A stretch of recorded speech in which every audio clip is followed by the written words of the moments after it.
Louvado seja nosso Senhor Jesus Cristo. Podem sentar, por favor, só alguns avisos. Bem, hoje é a festa do Menino Jesus de Praga também. Ao final da Santa Missa, nós vamos fazer o 9º e último dia da novena ao Menino Jesus de Praga pelas famílias da capela.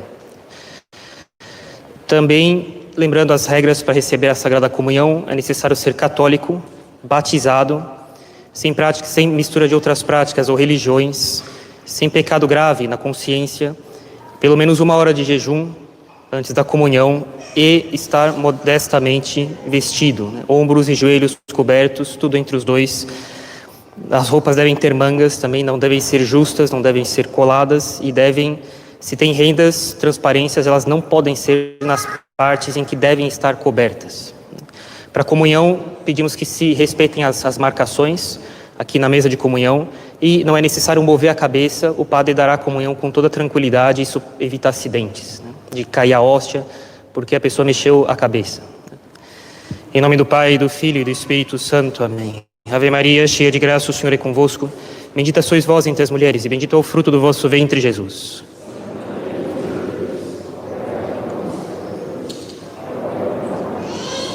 Nossa Senhora das Dores.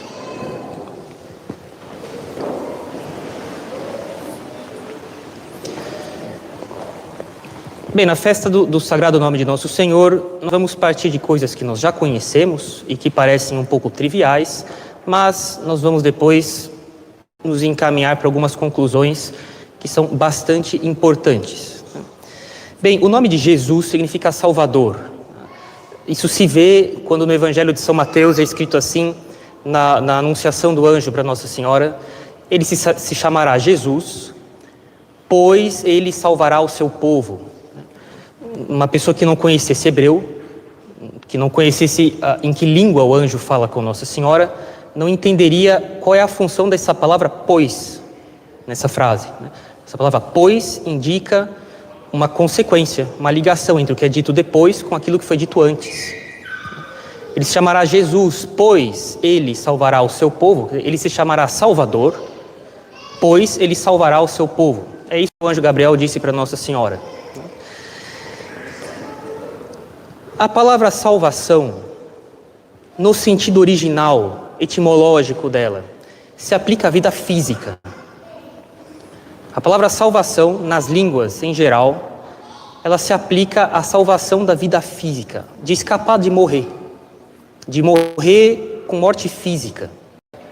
É assim que se pode dizer que quando alguém, por exemplo, numa enchente, corre risco de morrer, de ser levado pelas águas, e os bombeiros salvam alguém, que os bombeiros salvaram aquela pessoa, ou seja, livraram ela de morrer. Esse é o sentido original da palavra salvar.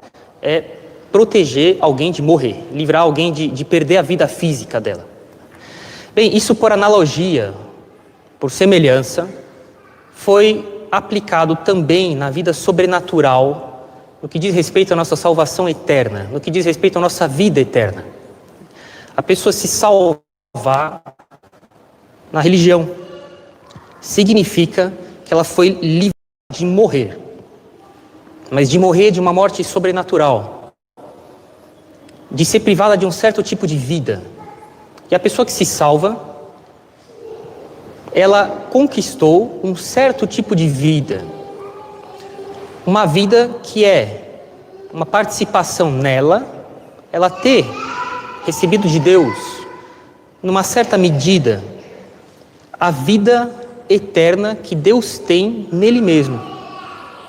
É disso que se trata quando se fala de salvação. É uma questão de vida. Não é uma questão burocrática, não é uma questão de um certo comportamento, é uma questão de vida. Se salvar significa entrar numa certa vida. E qual é essa vida? É uma vida de conhecimento de Deus e de amor de Deus. Jesus Cristo foi muito claro quando disse: Pai, a verdadeira vida é essa, que os homens vos conheçam. Isso vale, lógico, já nesse mundo aqui, mas eminentemente no outro mundo. Depois que a gente morrer de morte física, se entra numa certa vida Essa vida é uma vida de conhecimento e de amor de Deus. É incalculavelmente superior à que é possível ter aqui. E Jesus, ele veio só para isso. Ele fala, eu vim para que todos tenham vida, e vida em abundância. Uma pessoa mundana, com as ideias completamente fora do lugar, ela pensaria que Jesus veio para que as pessoas assim, tivessem uma vida de gozação de vida. Que eles tivessem nesse mundo todas as condições para que elas encaminhassem nesse mundo aqui a gozação de vida. Não é isso que Jesus Cristo veio fazer. Ele veio para que as pessoas tivessem uma vida sobrenatural, perfeita. Óbvio que é impossível ter uma vida sobrenatural perfeita, uma vida de união com Deus. É tudo que a gente tem dito há meses a respeito do enraizamento da fé, da esperança, da caridade, da retificação das intenções, de vida interior. É isso. É isso que Jesus Cristo veio trazer.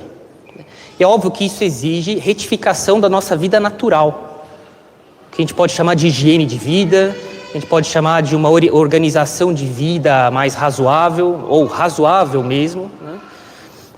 Não é possível ter vida sobrenatural de maneira perfeita e plena, em abundância, como Jesus Cristo veio trazer para nós, se a nossa vida natural é o caos.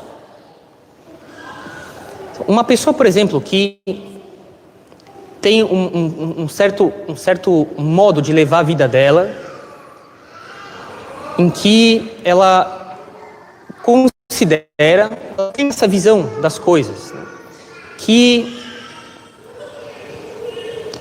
comemorar alguma coisa, algum sucesso, alguma vantagem que ela conseguiu obter, honesta que seja, né? Ela o faz bebendo. Mas bebendo, eu quero dizer bebendo mesmo, para valer, né? Essa pessoa está na filosofia de vida errada. A noção que ela tem de diversão, a noção que ela tem de uso da razão dela, a noção que ela tem do valor que ela tem que dar para as coisas nesse mundo, assim, está errado. Ela definitivamente está na visão de vida errada, né? E não é possível manter a vida sobrenatural da graça nessa pessoa. Ela não consegue manter a vida sobrenatural da graça nela, tendo uma vida natural tão caótica. E é nesse sentido que é também para entender, isso é um outro desdobramento do mesmo princípio que é sempre ensinado constantemente por nós, de que o sobrenatural supõe a natureza. Supõe, pressupõe, se baseia na natureza, não destrói a natureza, como vocês quiserem. São tantos modos diferentes de significar a mesma coisa. De que não é possível levar uma vida sobrenatural digna desse nome, se a nossa vida natural é caótica. E é nesse sentido também que é possível dizer que grandes problemas podem ser evitados com pequenas precauções.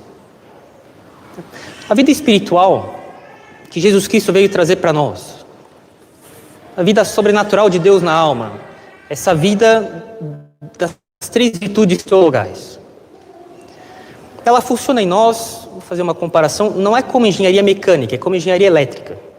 Engenharia mecânica tem pistão, tem graxa, tem fumaça, correias, engrenagens, tem atrito, né? A vida espiritual não é assim, definitivamente. Engenharia elétrica, você aperta o botão e as luzes acendem. Não tem fumaça, não tem atrito, não tem barulho. É tudo gentil. Você aperta o botão e as luzes acendem. Lógico, existe todo um trabalho para que isso aconteça, para que não hajam acidentes. Mas a vida espiritual é assim. Ela é encaminhada. Lógico que é necessário fazer penitência, esforço, sacrifício, porque é necessário colocar em ordem o caos que nós fomos criando ao longo da nossa vida. E isso não se faz sem trabalho. Mas, de fato, uma vez que as coisas estão organizadas, a vida espiritual é como engenharia elétrica. Gira uma chavinha e a gente tem luz. Eu lembro uma pessoa que falava para mim que ela tinha se convertido, fazia um certo tempo, ela estava no carro, na cidade dela, ouvindo o Messias de Handel, no rádio, no CD, né? Na época ainda tinha mais CD do que outras coisas. E tinha uma faixa da obra, uma música da obra do Messias, de Handel, que falava assim: uma citação, né, do Antigo Testamento, e o povo que andava nas trevas viu uma grande luz. Essa música é fantástica. E ele falava assim para mim, que nessa hora ele falou, é isso, é exatamente isso que eu tenho agora. Depois que ele tinha se convertido, é como se as coisas tivessem luz agora, uma outra luz. Agora, eu pergunto para nós, para vocês, o que foi que ele fez para se converter? Finalmente, não é que dali para frente ele não teve que fazer seus esforços, seus sacrifícios, suas modificações, não é isso. Que não foi penoso reparar seus maus hábitos e que isso demora anos até, não é isso. Mas de que, ao se converter, é como se um interruptor tivesse girado aqui dentro. E agora ele tem luz. É assim que é a vida espiritual. As pessoas, elas começam a mudar e a ter um comportamento católico, porque elas mudaram aqui primeiro. Porque ninguém muda por fora se não mudou primeiro por dentro. É assim que é a vida que Cristo veio trazer para nós. E ser católico não é uma espécie de... como se a gente tivesse que manejar máquina, nós, uma maquinaria absolutamente assim, dura, rígida. Não, lógico que tem que fazer penitência e tudo isso é penoso, lógico. Mas, finalmente, tudo isso é feito com um espírito extremamente leve, porque girou uma chavinha dentro de nós. E agora a gente vê as coisas com outra luz. Essa é a vida que Cristo veio trazer para nós.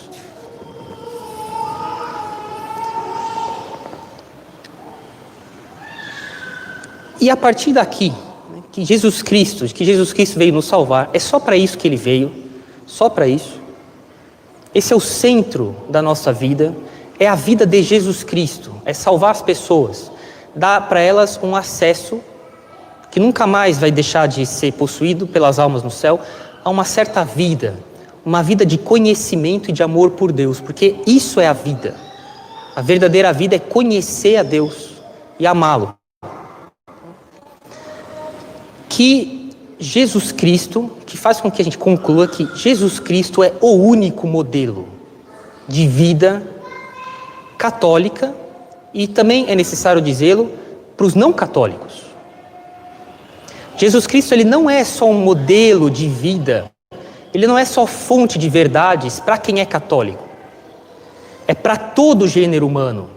As pessoas que não são católicas, ou elas aderem à doutrina de Jesus Cristo e elas conformam a vida delas a essa doutrina, ou elas se perdem, ou elas não vão se salvar, elas não vão ter uma vida eterna, elas vão ter uma morte eterna. Isso vale também para quem não é católico. Ou o católico se converte e entra na igreja católica, ou ele não tem como se salvar. Evidentemente teria aqui algumas nuances a fazer, né? Mas eu gostaria só de lembrar um parágrafo de Pio IX, numa carta dele, dizendo o seguinte: no século XIX, liberalismo, liberdade de religião, liberdade de consciência, é muito duro dizer que a igreja católica é o único meio de salvação. Pio IX escreve assim: há pessoas liberais, né? A direita hoje em dia, tá? A direita de hoje em dia é a esquerda do século XIX. Eles são tão visceralmente contra a igreja católica quanto no século XIX. Quando Pio IX foi enterrado em São Lourenço fora dos muros, teve que ser de madrugada, com a guarda do Vaticano para proteger o corpo, porque se sabia que os liberais, que são os conservadores hoje em dia, né, queriam roubar o corpo de Pio IX. Tá? E eles o fizeram, eles quase o fizeram. Teve guerra, teve uma batalha no meio da rua, às 2, 3 da manhã, tá? Porque eles tentaram pegar o corpo de Pio IX. Tanto ódio eles tinham de Pio IX. Tá? Eles pensam, a direita de hoje em dia pensa exatamente com os mesmos princípios dos inimigos de Pio IX. Tá? Pio IX fala assim: há aqueles que dizem que é muito duro o que nós afirmamos, de que é impossível, de que não há salvação fora da igreja. Ora, duro mesmo é querer dizer que é possível se salvar fora da igreja. Isso é duro. Como é possível que com o Papa, com um magistério infalível, com catecismo, terço, Nossa Senhora, 7 sacramentos, missa, a abundância de riquezas espirituais que os santos escreveram para nós, que os santos nos deram como exemplo, um diretor espiritual, padre que fica frequentemente falando, olha, você coloca na linha, né? Tem gente que ainda se perde. Imagina em outra religião que não tem nada disso. Imagina em outra religião baseado em que eles vão se arrepender. Se eles não têm fé. A pessoa, quando ela se arrepende, ela se baseia em alguma coisa, alguma razão, algum motivo para se arrepender. Ela espera que com aquele arrependimento ela vá obter alguma coisa.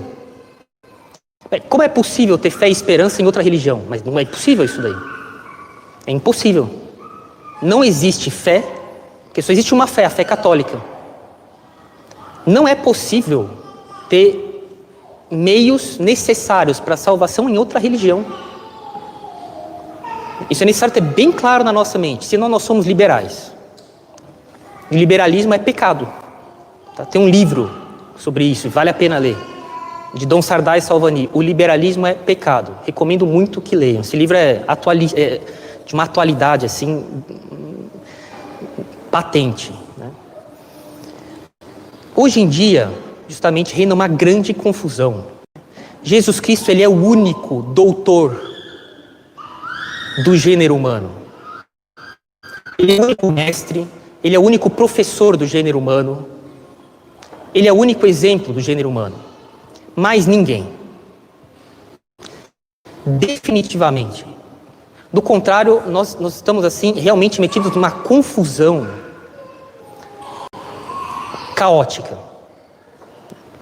E a graça não consegue fazer um bom resultado em nós quando a nossa mente é confusa e quando a gente vive na filosofia de vida errada. Só Jesus Cristo é o mestre do gênero humano, o professor, o doutor. Só Ele é luz da luz.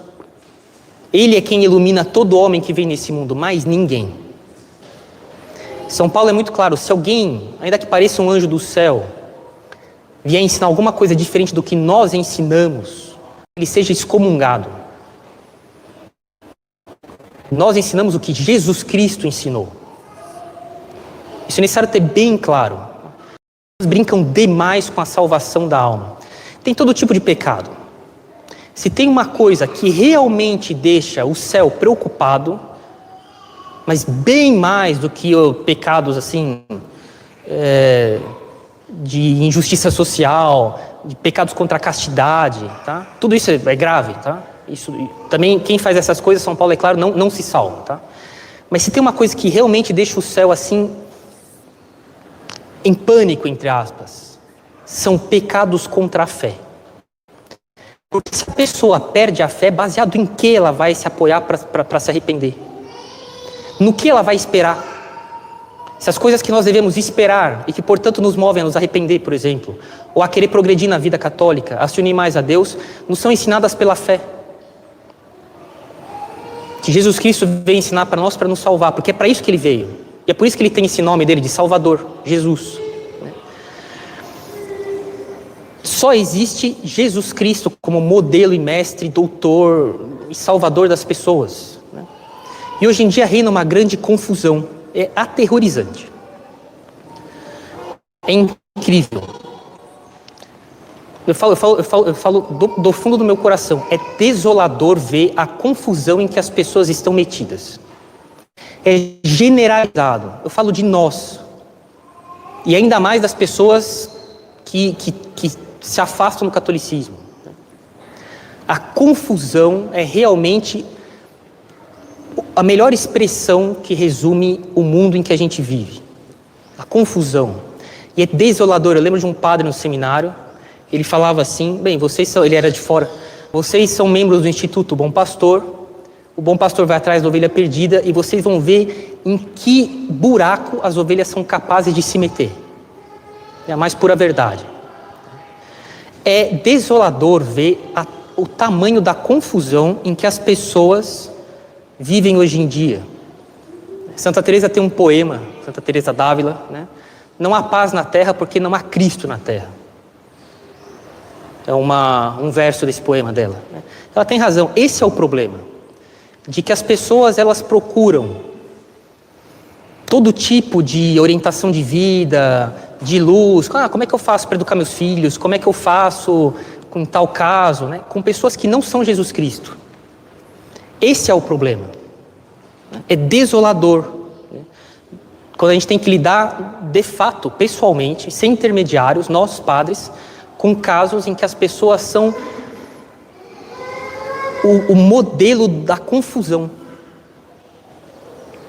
E é assim, são destroços sobre destroços, escombros sobre escombros, e o mais complicado é que se antigamente pessoas que defendiam erros, elas tinham um sistema onde as coisas eram todas ligadas por argumentação e por consequência lógica. Então, se você fosse lá contra um princípio, ela começava a questionar tudo que saía de lá, daquele princípio que ela tinha aceito. Hoje em dia, não dá nem para dizer que é uma colcha de retalhos. É difícil dizer que essas ideias na cabeça das pessoas hoje em dia são pelo menos ligadas. Parece esses retalhos que ficam no saco das costureiras, nos ateliês delas, assim, tudo enfiado num saco, assim, tudo amontoado, não tem ligação uma coisa com a outra. Aí você consegue tirar um retalho da pessoa, sobra um saco inteiro de retalho para lidar ainda. Esse é o tamanho da confusão que as pessoas têm hoje em dia. Elas não têm nem nexo na cabeça delas do que elas ensinam, do que elas defendem. E é incrível, elas fazem uma página na internet ou numa rede social para ensinar os outros. É insano isso. Eu me lembro, desde que eu me dou por gente, né? A crítica dos católicos aos protestantes era assim: você não está de acordo com alguém e você se acha assim um iluminado, você funda a sua seita protestante, né? Você abre um galpão na esquina e você consegue ganhar a sua vida assim. Não estou de acordo com o fulano de tal, vou mudar de igreja protestante. Eu conheci gente que era protestante, na igreja deles era proibido beber. Então, eu não estou de acordo com isso, então eu vou para outra igreja. Mas isso era motivo de piada entre nós, de ridículo.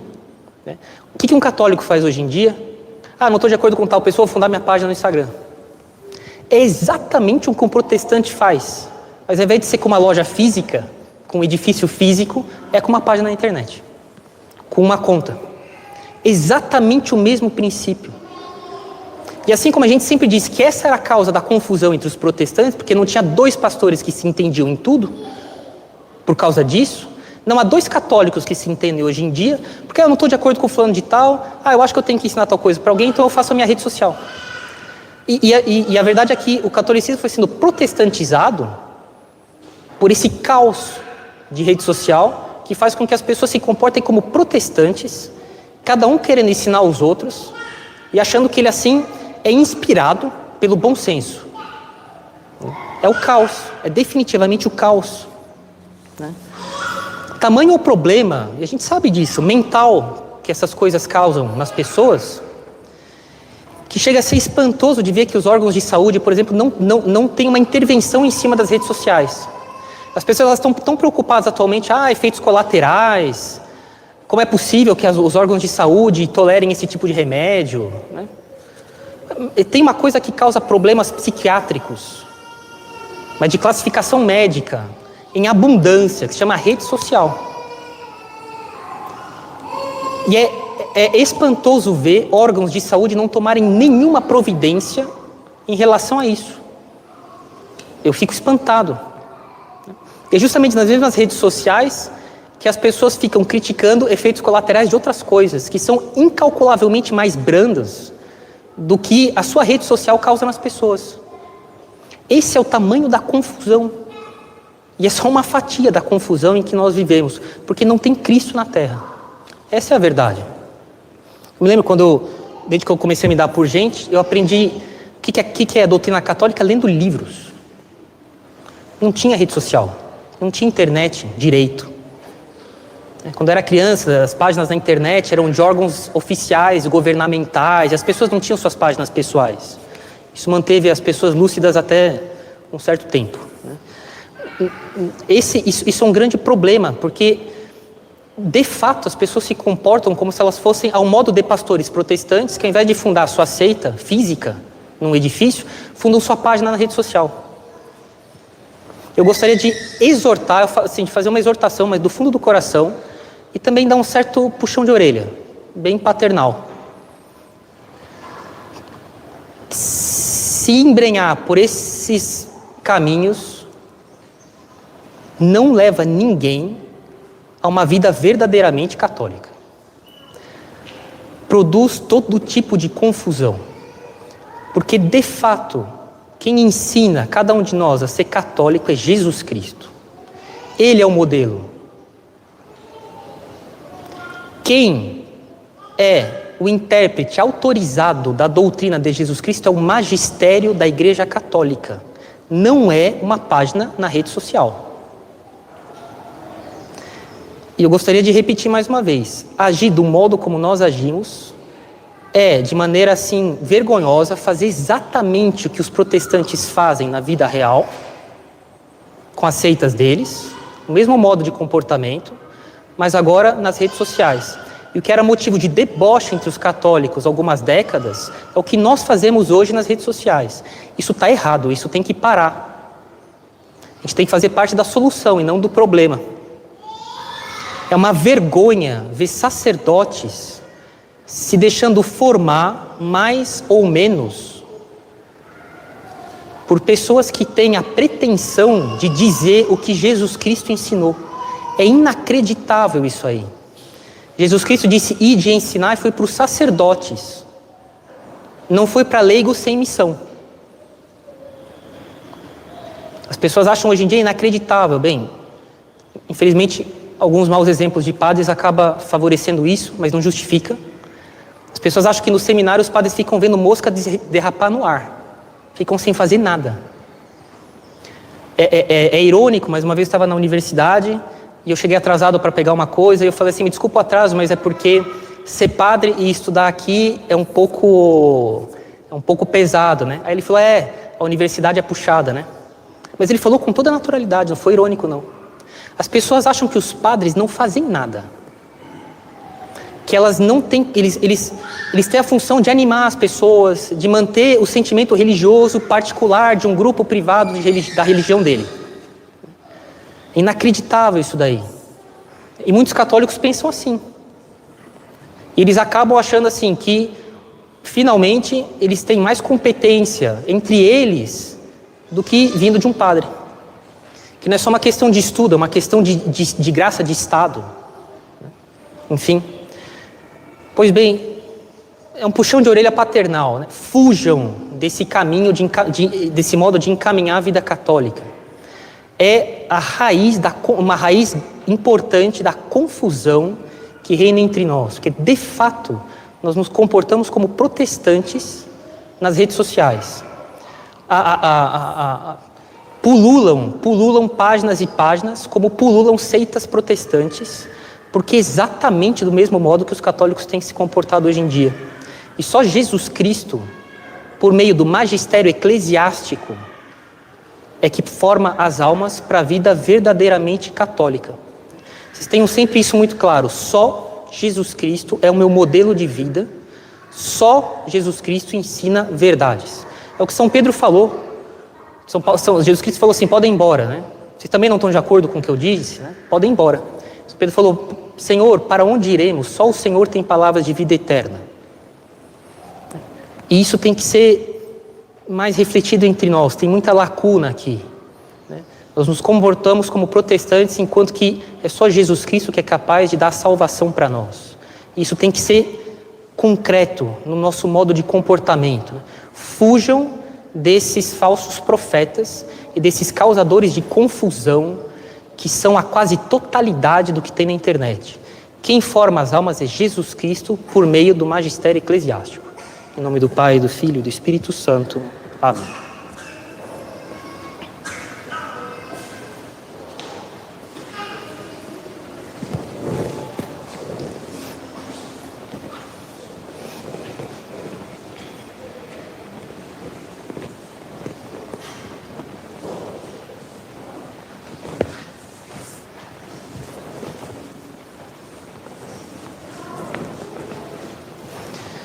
Credo in unum Deum, Patrem omnipotentem, factorem celi et terre, visibilium omnium et invisibilium, et in unum Dominum Iesum Christum, Filium Dei unigenitum, et ex Patra nata ante omnia saecula.